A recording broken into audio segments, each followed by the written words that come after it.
সালাতে দোয়া কবুল হয়। সালাতে দোয়া কবুলের তিন জায়গা। একটা হচ্ছে তাকবীরে তাহরিমার পরে আমরা সানা পড়ি না, আমরা তো একটা পড়ি।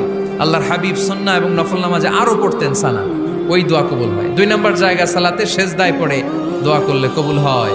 আকরাবু মা ইয়াকুনুল আবদু মির রাব্বিহি ওয়া হুয়া সাজিদ ফাকসিরু ফীহি দুআ। বান্দা যখন সেজদায় লুটিয়ে পড়ে, বান্দা আল্লাহর সবচেয়ে কাছে চলে যায়। তা কিন্তু বিশ্বনবী বলে, সেজদাটা তোমার রবের কুদরতি পায়ের উপরে পড়েছে।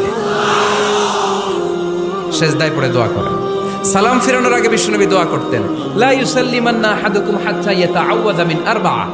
আল্লাহর হাবিব বললেন, চার জিনিস থেকে পানাহ না আছে আমার কোন উম্মত যেন সালাম না ফিরায়। তারা যেন পড়ে, আল্লাহুম্মা ইন্নী আউযু বিকা মিন আযাবিল কবর, আউযু বিকা মিন আযাবি জাহান্নাম, আউযু বিকা মিন ফিতনাতিল মাহইয়া ওয়াল মামাত, আউযু বিকা মিন ফিতনাতিল মাসিহিদ দাজ্জাল। আল্লাহ কবরের আযাব থেকে বাঁচাও, আল্লাহ জাহান্নামের আগুন থেকে বাঁচাও, আল্লাহ জীবন মরণ